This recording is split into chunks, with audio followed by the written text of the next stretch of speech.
Hey everyone, this is Jake, and today I'm quickly going to talk about the new developer notes for the counter side.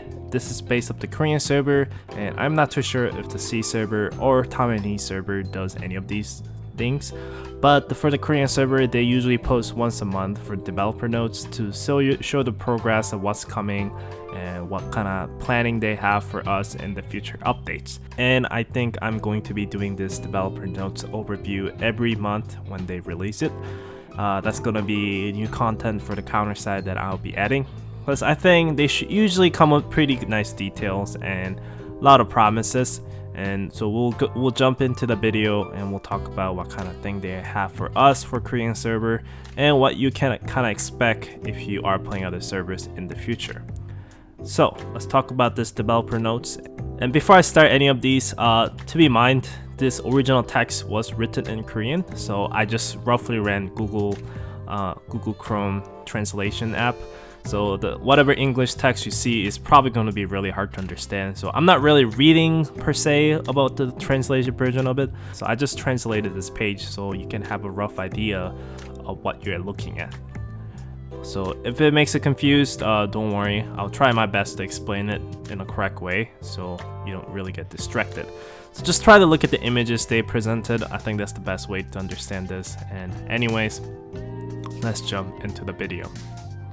And one more thing before we start this video, a lot of these things are going to be a huge spoiler for a lot of people. So if you don't want to be spoiled, I think it's probably best to back out now. So the first part of this update, they are talking about one of the new SSR units adding into the game. So first SSR unit we'll meet with this June update is Mika Star.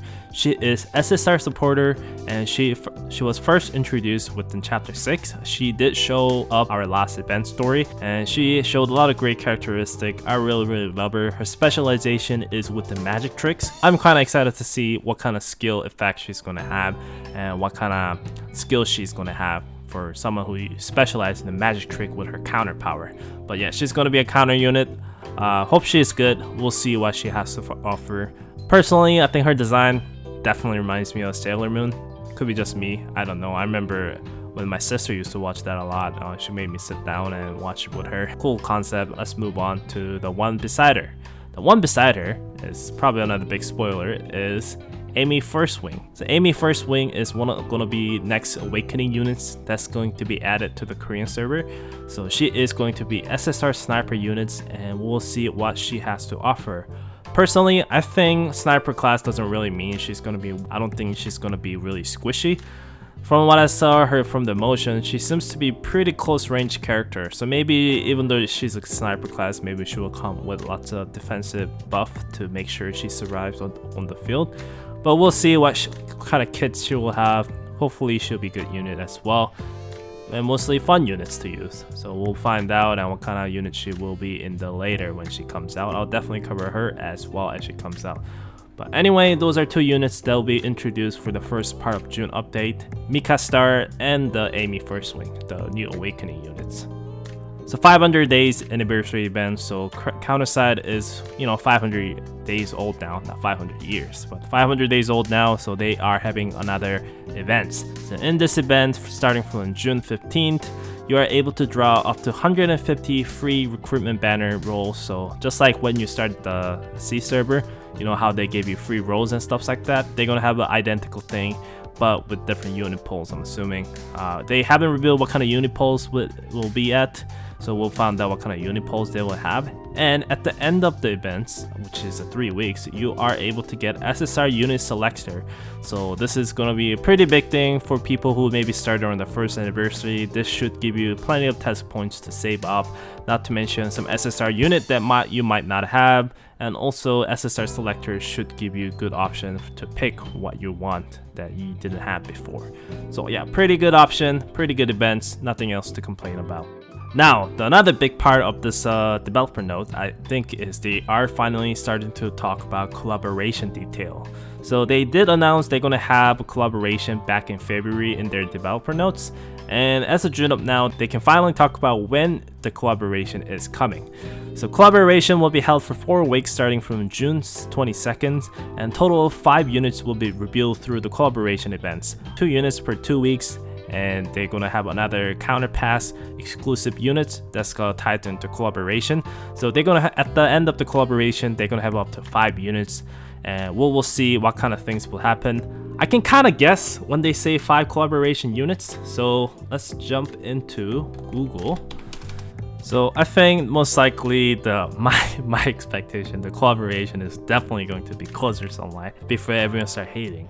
It has 5 different units, so 5 is their main character team, like the Black Sheep or something. I think that's their like team up name, the Black Sheep. It comes with 5 different character, and not to mention the developer of the counter side. They are actually one of the ex-members of the Nautic Games, the developer of the Closers Online.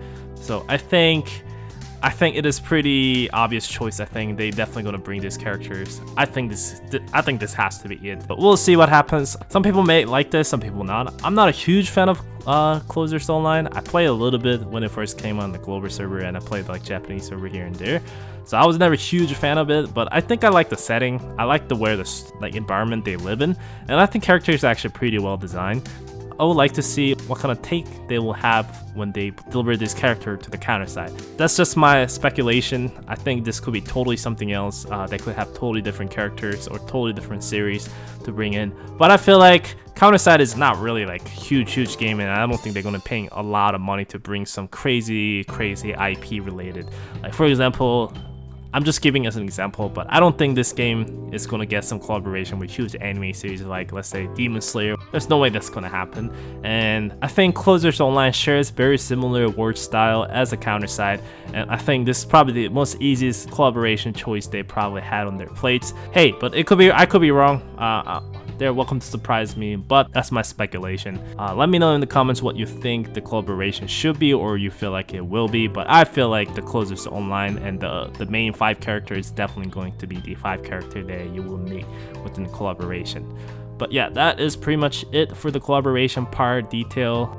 So they did say they can't really talk about it, some regulation and stuff. So that's a little bit weird because like they're both under Nexon publisher. So I feel like they should be able to talk about it. Because like I said, they're under the same publisher. So I feel like they should be free to talk about the collaboration detail if that was the case. So I think that's the only part that makes me think maybe it's not Closers, maybe it's something else outside of that.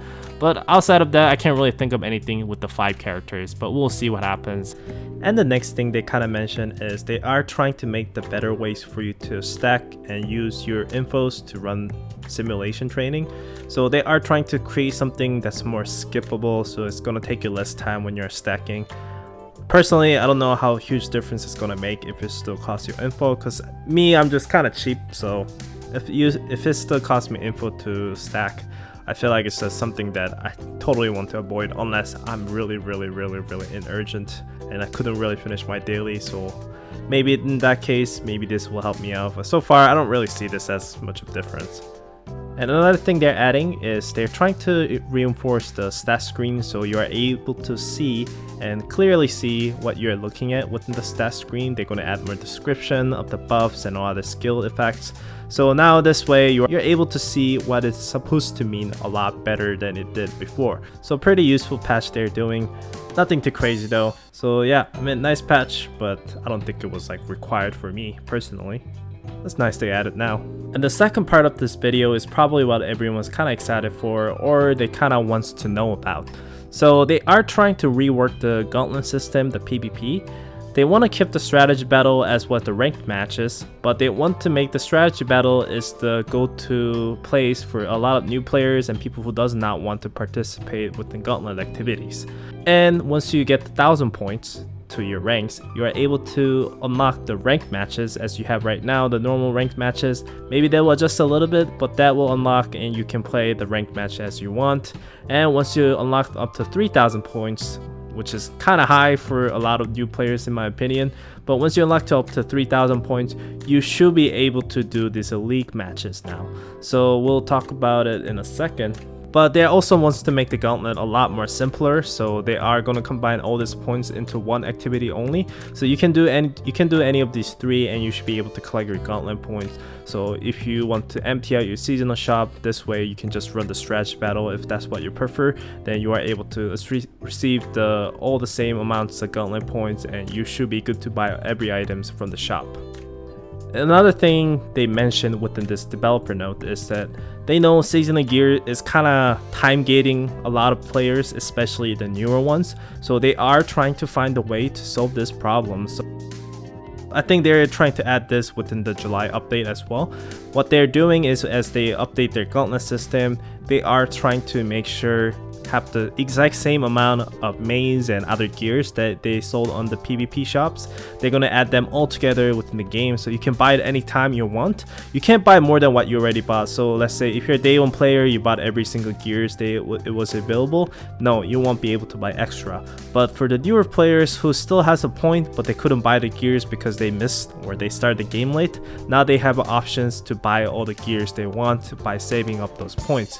And also the thing is, they're going to have discounted prices for the seasonal gears during the seasons. So that way that you can save some Gauntlet points and you should be able to, spend it on the other extra things you want to buy, maybe like a credit, other materials. It's actually a pretty big problem with the counter side for especially new players. Like, they join the game, they want to get the best gear out of the game, but you can't buy the best gear, you can't really get the best gear because they started the game late.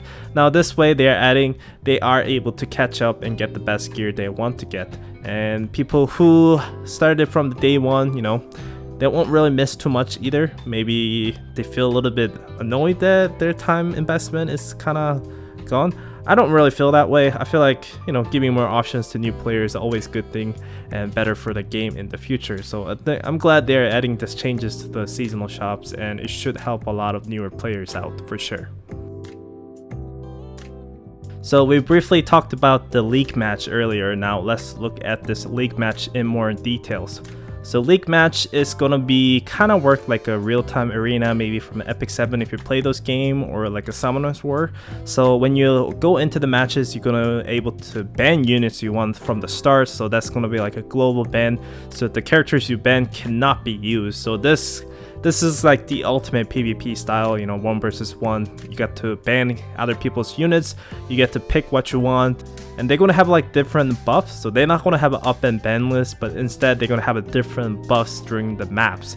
So it's gonna accelerate, let's say, cost recovery speed, the general cost recovery speed of your ship. So you should be able to summon units faster, and it should have faster gameplay. Even though they're still adjusting things because they have to consider gear wise, like let's say how's the gear system is going to work within this. They talked a lot about it. I don't think anything is finalized yet, so we have to wait until July to see what they're going to have to bring. But seems like a lot of work they're doing to add this system.